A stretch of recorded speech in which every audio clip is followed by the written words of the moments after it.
तो हमसे पूछा है find the tension in the given arrangement, find the tension in the string. String में क्या निकालना है हमको? टेंशन निकालना है। स्ट्रिंग या मल्टीपल स्ट्रिंग आएंगे, उसमें क्या निकालना है हमको? टेंशन।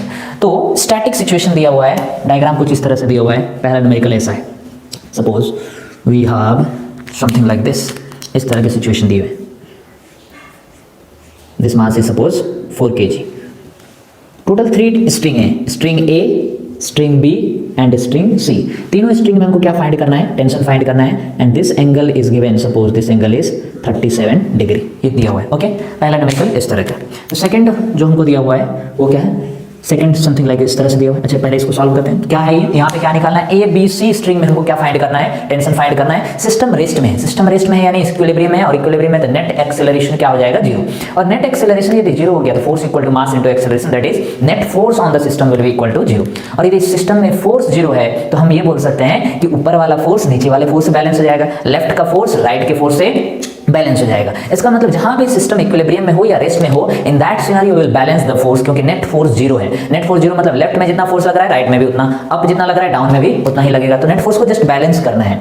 तो यहाँ पे हम सिस्टम किसको कंसिडर करें? पहले यदि हमको टेंशन सी में निकालना है तो 4 kg को हमको सिस्टम कंसिडर करना चाहिए, और 4 kg को यदि सिस्टम कंसिडर किया तो नीचे लगेगा m into g, कितना लगेगा? 40 न्यूटन। अच्छा, टेंशन किधर होता है? Tension is always away from the system. तो स्ट्रिंग में टेंशन अवे फ्रॉम सिस्टम, अभी सिस्टम हमारा क्या है? अभी सिस्टम है 4 kg, तो अवे फ्रॉम सिस्टम, और टेंशन इन स्ट्रिंग सी मान लो ये TC है, और ये दोनों बैलेंस हो जाएगा क्योंकि सिस्टम अभी क्या है? रेस्ट में। तो हम डायरेक्टली यहां से बता सकते हैं क्या? Tension in the string C that will be equal to 40 newton. एक आंसर आ गया। सी स्ट्रिंग में टेंशन कितना होगा? 40 न्यूटन। वेट को बैलेंस कर रहा है, just upside force will be equal to upward force will be equal to downward force. अब हमको टेंशन फाइंड करना है स्ट्रिंग ए और स्ट्रिंग बी में। तो इस बार हम सिस्टम 4 kg को कंसिडर नहीं कर सकते। क्यों नहीं कर सकते? क्योंकि स्ट्रिंग ए और बी जो है वो डायरेक्टली 4 kg से कनेक्टेड नहीं है। तो हमको एक ऐसा पॉइंट या एक ऐसा स्ट्रिंग या फिर एक ऐसा ब्लॉक चूज करना चाहिए जहां पे तीनों स्ट्रिंग कनेक्ट हो, या वहां पे ए और बी कनेक्ट है, क्योंकि हमको स्ट्रिंग ए और बी में टेंशन फाइंड करना है। So basically will consider this point as the system. इस बार कोई ब्लॉक नहीं है, इस पॉइंट को हम सिस्टम कंसीडर कर रहे हैं। क्यों कर रहे हैं इस पॉइंट को सिस्टम कंसीडर? क्योंकि इस बार इस पॉइंट से ए और बी अटैच्ड है। हम 4 kg को कंसीडर करेंगे तो ए और बी अटैच नहीं है, हम टेंशन ए और बी में फाइंड नहीं कर सकते। So we are considering this point as our system. यदि हमने इस पॉइंट को सिस्टम कंसीडर किया तो tension is always away from system. तो इस स्ट्रिंग में टेंशन इधर होगा, कितना है? Suppose this tension is TB। अच्छा, इस स्ट्रिंग में सी में क्या होगा? अवे फ्रॉम सिस्टम, तो टेंशन नीचे होगा TC। और यदि ए में कंसीडर करें तो अवे फ्रॉम सिस्टम, इधर होगा टेंशन इन A। अब यदि ध्यान से देखें तो ये वाला एंगल कितना होगा? बोलो वालों, ये वाला एंगल कितना होगा? ये 37 डिग्री है, so this is also 37 degree. अब हमको क्या करना है? बेसिकली जस्ट इस सिचुएशन में हम क्या करेंगे कि नेट x फोर्स 0 कर देंगे, नेट y फोर्स 0 कर देंगे, यानी नेट x डायरेक्शन में जितना फोर्स है उसको बैलेंस कर देना है, और y डायरेक्शन में फोर्स को क्या कर देना है? बैलेंस कर देना है, क्योंकि सिस्टम क्या है? रेस्ट में है। तो इसको बैलेंस करने के लिए यदि हम ध्यान से देखें तो TB का 2 कंपोनेंट होगा। एक TB का कंपोनेंट इधर आएगा, कितना आ जाएगा? ये हो जाएगा TB cos 37, और TB का एक कंपोनेंट ऊपर जाएगा, कितना हो जाएगा? ये TB sin 37। So this component is TB sin 37। अब क्या करना है? Since system is in equilibrium we will balance the force in the upward direction and downward direction and plus x and minus x। तो यदि मान लो हमने पहले ऊपर और नीचे बैलेंस कर दिया, so force in the upward direction यदि बैलेंस किया तो क्या लिखेंगे? ऊपर फोर्स कितना आया? ऊपर आ गया TB sin 37, ऊपर फोर्स हो गया TB sin 37, और नीचे फोर्स कितना है? नीचे है TC। TC आपने फाइंड किया कितना? 40 न्यूटन पुट कर देंगे, तो ये TB sin 37 होता है 3/5, और TC कितना हो गया? 40 न्यूटन। तो इसको उधर भेज दो, तो TB इक्वल टू बोलो कितना आ जाएगा? ये 5 इंटू कितना हो जाएगा? 200/3 न्यूटन। ये आ गया क्या? Tension in the string B। अब किसमें फाइंड करना है? We need to find the tension in the string A। तो x डायरेक्शन में फोर्स को बैलेंस कर दो। x डायरेक्शन में यदि फोर्स को बैलेंस कर दिया तो क्या लिखेंगे? इधर कितना है? TB cos 37, और इधर कितना है? TA। तो TA that must be equal to what? इधर फोर्स कितना है? That is TB cos 37। अच्छा, TA हमको फाइंड करना है। TB तो आपको पता चल गया कितना है? 200/3, और cos 37 होते हैं 4/5। ओके, तो यहां से यदि इसको कैंसिल करेंगे तो आएगा 40 इंटू 4 मतलब क्या? 160/3 Newton. That is the tension in string A। Okay, तो इस तरह से हमने tension in A, tension in B और टेंशन इन C फाइंड किया, और ये बहुत ही सिंपल और स्टैटिक सिचुएशन दिया हुआ था। स्टैटिक मतलब system is at rest. Okay, तो ऐसे सिचुएशन में हम डायरेक्टली क्या कर सकते हैं? जस्ट फोर्स को बैलेंस करना है। अच्छा, इस तरह के न्यूमेरिकल्स जहां पे 3 फोर्स इन्वॉल्व हो, numerical in which we need to find suppose 3 tension force या 3 फोर्स इन्वॉल्व हो, वहां ये सारा मेथड अप्लाई तो कर सकते हैं, बट साथ ही साथ एक ट्रिक मेथड भी है या एक थ्योरम भी है। इसको बोलते हैं Lami's theorem. Lami's theorem. Lami's theorem क्या बोलता है, यदि किसी भी पॉइंट पे 3 फोर्स लग रहा है, इसी को हम सिंप्लीफाइड फॉर्म में कैसे बना सकते हैं, डायरेक्ट हम कैसे इक्वेशन लिख सकते हैं, थोड़ा ध्यान से समझिए। लेमिस थ्योरम क्या बोल रहा है, यदि किसी पॉइंट पे 3 फोर्स लग रहा है, suppose this is a point and in this direction the force is suppose F1, in this direction the force is suppose F2 and in this direction the force is suppose F3। तो इस तीनों force से relate करने वाला एक single line में यदि equation लिखना हो तो वो इक्वेशन क्या होता है, तो F1 को छोड़ के बाकी दो जो फोर्स बचा यानी F2 और F3, F1 के अपोजिट यानी F2 और F3 के बीच में एंगल है मान लो अल्फा। उसी तरह F2 को छोड़ के F3 और F1 यानी F2 के अपोजिट एंगल है मान लो बीटा और F3 के अपोजिट एंगल है suppose this angle is gamma. तो relation between F1, F2 and F3 क्या होता है वही हमको बताता है लेमिस थ्योरम। ये क्या बताता है स्टेटमेंट इसका क्या है, लेमिस थ्योरम का F1 यानी फोर्स बाय अपोजिट एंगल का साइन यानी sine of alpha that will be equal to force और इसके अपोजिट एंगल क्या है साइन ऑफ बीटा और क्या होगा F3 बाय क्या लेगा साइन ऑफ F3 के अपोजिट एंगल क्या है साइन ऑफ गामा। तो इसी को बोलते हैं लेमिस थ्योरम। ये यूज करके भी हम ये वाला क्वेश्चन बना सकते हैं क्योंकि यहाँ भी 3 फोर्स इन्वॉल्व है, एक TA, TB और TC। यदि इस सिनेरियो में हम क्वेश्चन को इस मेथड से यानी लेमिस थ्योरम से सॉल्व करें तो हम क्या लिखेंगे, सबसे पहले डायग्राम बनाते हैं। तो सिचुएशन में डायग्राम TA, TB और TC किधर है, TC तो आपको दिख रहा है, TC है इस पॉइंट से नीचे, this is the direction of TC। TB किधर है, TB इधर है, this is the direction of TB और TA किधर है, TA इधर है, this is the direction of TA। अब यदि एंगल की बात कर लें तो ये एंगल हो जाएगा कितना 90 डिग्री। ओके अच्छा ध्यान से यदि देखें तो ये एंगल आपको दिया हुआ है कितना 37 डिग्री, ये एंगल आपने फाइंड किया कितना 37 डिग्री। तो ये वाला एंगल कितना हो जाएगा, this angle will be 180 minus 37, this is 180 minus 37 degree. Okay अच्छा ये एंगल कितना हो जाएगा तब फिर से इन दोनों फोर्स के बीच में ये वाला एंगल ये हो जाएगा टोटल कितना हो जाएगा 90 प्लस 37। तो आपको 3 एंगल पता है, एक है 90, दूसरा है 90 प्लस 37 और तीसरा है क्या 180 माइनस 37। तो डायरेक्ट TA, TB और TC में रिलेट करने वाला इक्वेशन हम लिख सकते हैं TA और TA के अपोजिट एंगल क्या है साइन 90 प्लस 37, 90 प्लस 37 क्या होगा cos 37 हो जाएगा। उसी तरह TB के अपोजिट एंगल क्या है 90 है तो ये क्या हो जाएगा साइन 90 और TC के अपोजिट एंगल वाला क्या है 180 माइनस क्या 37, तो क्या लिखेंगे इसको साइन 180 माइनस 37 डिग्री। अब ये एक सिंपल इक्वेशन निकल गया सिंगल लाइन में। अच्छा TC की वैल्यू आपको पता है, TC इक्वल टू फाइनली सबसे पहले फाइंड किया था TC इक्वल टू कितना है 40 न्यूटन। तो जस्ट यहाँ पे 40 न्यूटन पुट करेंगे TA की वैल्यू आ जाएगा, 40 न्यूटन पुट करेंगे TB की वैल्यू आ जाएगा। इसका मतलब ये एक ऐसा मेथड है जिसमें यदि कहीं भी 3 फोर्स हमको दिखे तो डायरेक्टली हम क्या लिख सकते हैं equation F1 by sine alpha. Alpha क्या है F1 के अपोजिट वाला एंगल, F1 का अपोजिट वाला एंगल ये F2 by sine beta, sign beta क्या है F2 के अपोजिट वाला angle, F3 by sine gamma, gamma क्या है F3 के अपोजिट वाला एंगल। ये क्या होता है ratio of force by sine of opposite angle that always remain constant और उसको इक्वल कर देते हैं तो डायरेक्ट इक्वेशन भी हम सॉल्व कर सकते हैं। सो ये पहला क्वेश्चन था रिलेटेड टू व्हाट स्ट्रिंग। 2-4 और क्वेश्चन लेते हैं। बट अभी जो सिस्टम है that is in static, static मतलब क्या रेस्ट में है सिस्टम और हमको बार बार क्या फाइंड करने बोल रहा है टेंशन फोर्स फाइंड करना है। हमने 2 तरीका देखा, एक आइदर फोर्स को बैलेंस कर दो ऊपर नीचे और दूसरा तरीका यदि कहीं पे 3 फोर्स दिख गया then we can apply what, we can apply the Lami's theorem ratio of force and sine of opposite angle that always remain constant. अब यदि मान लीजिए क्वेश्चन कुछ इस तरह से दिया हुआ है, आपको बोला है 2-4 क्वेश्चन और लेते हैं। बोला है we have a fixed surface, इससे एक स्ट्रिंग है, इधर एक 4 kg का ब्लॉक है, इधर और एक स्ट्रिंग है, इधर 2 kg का ब्लॉक। बोला है इसमें टेंशन है T1, इसमें टेंशन है T2, दोनों स्ट्रिंग में टेंशन कितना है T1 T2 की वैल्यू फाइंड करना है। अच्छा बहुत ही बेसिक हो गया। दूसरा क्वेश्चन इस तरह से दिया है we have surface something like this. अच्छा ये वर्टिकल के साथ एक ब्लॉक है जिसका मास है m और ये θ2 एंगल पे है, कितने एंगल पे है θ2।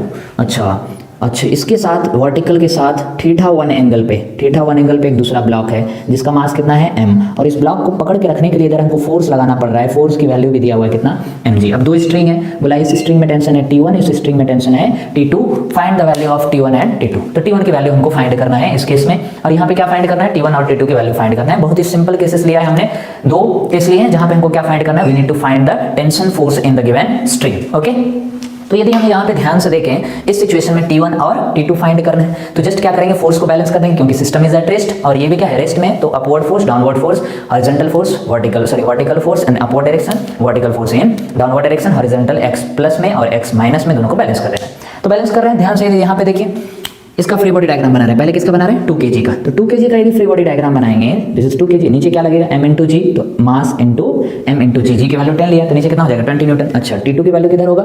यहाँ पे स्ट्रिंग कनेक्टेड है, tension is always away from system. कितना है इस स्ट्रिंग में? T2 tension. हमको क्या फाइंड करना है? T2 फाइंड करना है। तो यहाँ से तो दिख गया T2 इक्वल टू, दोनों फोर्स को बैलेंस कर देना है, बैलेंस कर देंगे T2 इक्वल टू कितना हो गया? 20 Newton, that is the answer. अच्छा, इधर बताओ, इधर कितना kg है? अगेन 4 kg है। अच्छा, इसका खुद का वेट होगा, किधर होगा? नीचे होगा। कितना न्यूटन होगा? m इंटू जी, मास कितना है? 4 kg इंटू जी कितना हो जाएगा? 40 न्यूटन।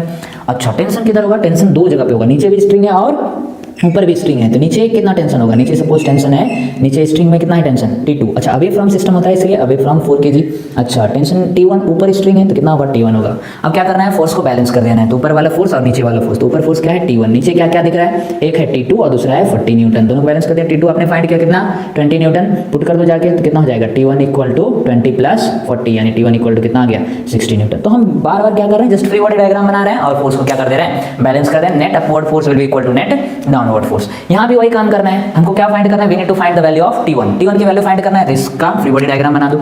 इधर कितना लगेगा? m इंटू जी लगेगा। अच्छा, टेंशन किधर होगा? अवे फ्रॉम सिस्टम, तो इधर है टेंशन कितना है? T1। ध्यान से बताओ, ये एंगल यदि θ1 है तो ये एंगल भी कितना होगा? θ1 होगा। अच्छा, यहाँ पे थोड़ा कॉमन सेंस से बनाएंगे, बहुत इजीली बनेगा, थोड़ा कॉमन सेंस यूज करें। अच्छा, इस T1 का दो कंपोनेंट हो जाएगा, तब इधर कंपोनेंट कितना हो जाएगा? जिधर θ रहता है उधर cos से मल्टीप्लाई होता है, T1 cos θ। इधर कितना हो जाएगा बालक? T1 sin θ1 होगा क्या? अब क्या करना है? ये रेस्ट में net upward force will be equal to net downward force. अच्छा, ये तुम ध्यान से देखो तो इधर फोर्स कितना लग रहा है? इधर फोर्स लग रहा है mg, और नीचे भी फोर्स कितना लग रहा है? mg। इधर फोर्स लग रहा है mg और इधर भी फोर्स कितना लग रहा है? mg। कॉमन सेंस यूज करें, थोड़ा ध्यान से समझो। इधर है mg और इधर भी क्या है? mg है।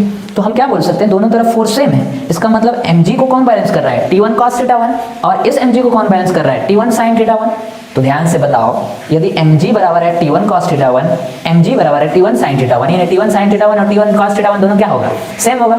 और ये तभी सेम हो जाता है जब थीटा कितना डिग्री हो? 45, क्योंकि साइन और कॉस की वैल्यू कब सेम होता है? Only at 45 degree. नहीं समझे?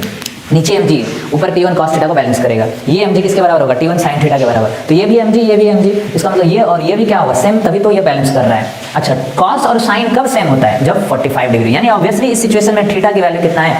45 डिग्री, यानी θ1 की वैल्यू 45 डिग्री है। तो जस्ट कोई एक इक्वेशन ले लो, हम ये वाला ले रहे हैं हॉरिजॉन्टल वाला, क्या लिखेंगे? T1 sin, आपको कॉमन सेंस से पता चल गया कितना डिग्री है ये? 45 डिग्री। और किसके बराबर हो गया? mg के बराबर। तो T1 इक्वल टू कितना आ जाएगा? ये हो जाएगा 1/√2 और उधर मल्टीप्लाई हो गया तो √2 into m into g, that is the value of T1 answer. Clear है क्या? तो यहाँ पे बेसिकली हमने जस्ट एनालाइज किया, mg है, ये भी mg है, तो ये दोनों इक्वल होगा। इक्वल होगा तो कब इक्वल होता है? साइन और कॉस 45 डिग्री पे। तो θ1 की वैल्यू ऑब्वियसली 45 होगा, तो पुट कर लिया, क्या निकल गया? T1 की वैल्यू निकल गई। तो ये सब बहुत ही बेसिक क्वेश्चन है, but all the scenario which we have discussed till now, that is क्या? Static situation. अब कुछ ऐसा एग्जांपल लेते हैं जिसमें एक्सेलरेशन आ रहा है, सफिशिएंट एक्सेलरेशन है, और वहां पे हमको फाइंड करना है क्या? टेंशन। अब यदि एक्सेलरेशन है तो नेट फोर्स जीरो नहीं होगा, और नेट फोर्स यदि जीरो नहीं है, in that situation we need to write net force equal to mass into acceleration. अब नेट फोर्स को हम जीरो नहीं लिख सकते, क्योंकि अब क्या आ गया? सिस्टम में एक्सेलरेशन आ गया। तो मान लीजिए इस तरह का पहला एग्जाम्पल दिया है, suppose we have this block of mass 4 kg, another block of mass 2 kg connected by a string and we are applying a force of suppose 12 Newton। ठीक है, क्या निकालना है? टेंशन निकालना है। दूसरा ऐसा सिनेरियो है, क्या बोला है? we have a mass of 1 kg, another mass 3 kg and next mass 4 kg and we are applying 48 Newton force। तो हमको निकालना है क्या? टेंशन निकालना है। इस सिचुएशन में हम थोड़ा ट्रिक मेथड यूज करेंगे, थोड़ा ध्यान से देखिए। तो पहले हम जनरल मेथड से जाते हैं। जनरल मेथड हमने लास्ट वीडियो में भी बताया था। किसी भी न्यूमेरिकल को सॉल्व करने का इस चैप्टर में टेक्निक क्या है? 3 स्टेप्स फॉलो करते हैं। पहला स्टेप क्या है? Draw the free body diagram. दूसरा स्टेप क्या है? Right the equation. और तीसरा solve the variable. Draw the free body diagram, right the equation, solve the variable. Draw the free body diagram, right the equation, solve the variable. वही काम यहाँ भी करने वाले हैं। तो यहाँ हमको क्या करना है? जस्ट अभी फाइंड क्या करना है? Tension in the string. तो टेंशन फाइंड करना है। कई बार आपसे एक्सेलरेशन भी पूछेगा कि सिस्टम कितने से एक्सेलरेट हो रहा है, तो बार बार हम यहाँ लिखेंगे net force equal to mass into acceleration. तो थोड़ा ध्यान से देखिए, मान लीजिए हम 2 kg से स्टार्ट कर रहे हैं। So this is the 2 kg block. अच्छा, हमने बताया था फ्री बॉडी डायग्राम में जनरली हम केवल उसी फोर्स को रिप्रेजेंट करते हैं जिस डायरेक्शन में मोशन हो रहा हो। तो मोशन यहाँ पे हॉरिजॉन्टल डायरेक्शन में होगा, तो हम केवल उसी फोर्स को दिखाएंगे जो हॉरिजॉन्टल डायरेक्शन में लग रहा है। ठीक है, mg लग रहा है, बट mg को हम डिनोट नहीं करेंगे। ठीक है, केवल हम एक्स डायरेक्शन में मोशन को दिखा रहे हैं, यानी फोर्स को दिखाएंगे। तो इस पे क्या फोर्स लगेगा, तो यहाँ पे स्ट्रिंग कनेक्टेड है, मान लीजिए टेंशन है T1 ही हमको फाइंड करना है, तो इधर टेंशन हो गया कितना T1, और कोई फोर्स लगेगा एक्स डायरेक्शन में नहीं, पूरा सिस्टम इधर एक्सेलरेट करेगा, कितने से एक्सेलरेट कर रहा है, suppose the acceleration of the system is a, तो हम इसके लिए क्या लिखेंगे, net force equal to mass into acceleration. So net force is what T1, mass कितना है 2 और एक्सेलरेशन कितना है a, ये क्या आ गया इक्वेशन 1। अच्छा 4 kg के लिए हम फ्री बॉडी डायग्राम ड्रॉ कर रहे हैं, तो 4 kg का फ्री बॉडी डायग्राम कैसा दिखेगा, this is the mass 4 kg। अच्छा किधर फोर्स लग रहा है, इधर कितना लग रहा है, अरे बालों किधर लग रहा है 12 न्यूटन। अच्छा स्ट्रिंग इधर है, पीछे है स्ट्रिंग, तो क्या लगेगा फोर्स, स्ट्रिंग में क्या फोर्स है, टेंशन कितना T1, इधर एक्सेलरेट कर रहा है, इधर एक्सेलरेट कर रहा है, कितने एक्सेलरेशन से a एक्सेलरेशन से, net force equal to mass into acceleration. अब ध्यान से बताओ, ध्यान से बताओ, इधर है 12 न्यूटन, इधर है T न्यूटन, इधर लग रहा है 12 और इधर लग रहा है T, और ये जा रहा है इधर, मतलब 12 ज्यादा होगा कि T1 ज्यादा होगा, ऑब्वियसली 12 ज्यादा होगा, तभी तो ये इधर ज्यादा होगा तो वो उधर चला जाएगा, 12 ज्यादा है किससे, T1 से। तो नेट फोर्स कितना हो गया इस सिस्टम पे, इधर 5 इधर भी 5, नेट फोर्स 0 हो गया, इधर 6 इधर 5, तो नेट फोर्स 1 इस डायरेक्शन। उसी तरह ये इधर मूव कर रहा है, इसका मतलब 12 ज्यादा है और T1 कम है, तो नेट फोर्स क्या लिखना पड़ेगा, 12 minus T1 that will be equal to mass into acceleration. So net force यहां पे लिख रहे हैं, क्या लिख रहे हैं इस पूरी बॉडी डायग्राम से, 12 माइनस T1, ये हो गया net force equal to mass into acceleration. Mass कितना है 4 और एक्सेलरेशन कितना है 8। अच्छा T1 की वैल्यू आपको पता है कितना 2a, यहां पे जाके पुट कर दो तो क्या हो जाएगा 12 माइनस ये हो गया 2a इक्वल टू 4a, तो क्या आ जाएगा ये 12 इक्वल टू 2a को इधर लेके आ जाए तो 6a, तो a इक्वल टू कितना आ गया,